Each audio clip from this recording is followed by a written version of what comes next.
Australia, and Alexey Muraviev, Associate Professor of National Security and Strategic Studies at Curtin University. Welcome along, Alexey.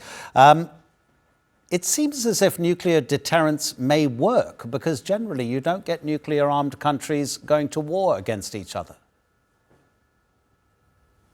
Well, it does work, but it does work conditionally, because some time ago, the whole notion of seeing two nuclear armed states colliding in a conventional conflict seemed to be beyond normal estimates, beyond normal calculations, because the assumption was that if the two nuclear armed states would collide in a conventional conflict, it may create a sort of a quicker escalation pattern towards shifting from conventional into unconventional. Yet, as we have seen of the past few years, including this year, we saw, for example, nuclear-armed India and Pakistan clashing quite violently in a brief conflict. We also saw nuclear targets being attacked by other nuclear-armed states. We saw strategic nuclear assets being targeted. We're thinking about Russia-Ukraine war and an attack on Russian strategic bombers.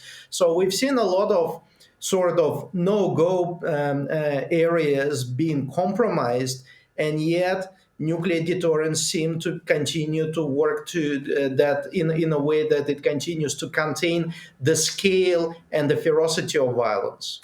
What is the difference between a tactical nuclear weapon and a normal nuclear weapon? There had been lots of analysis that maybe the Russians may use a tactical nuke in Ukraine, but what is the difference? Well, there are several types of nuclear munitions that form nuclear arsenals of some countries today, not all. Some would be described as you just mentioned, tactical nuclear munitions. Then you will have strategic nuclear munitions. The fundamental difference between the two is the so-called yield capacity, the capacity to destroy, cause the scale of destruction. But it's also a matter of determining the range of their delivery system, because we should not just be assuming that nuclear capability is all about nuclear warheads, bombs, mines, torpedoes, and so on and so forth. It's also about systems that can deliver them to the target.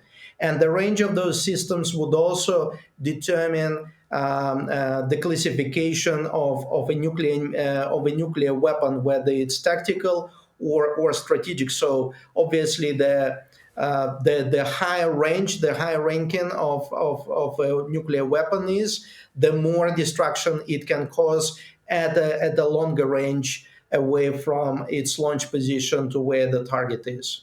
Alexey, thank you so much indeed for this one, and we look forward to the next time.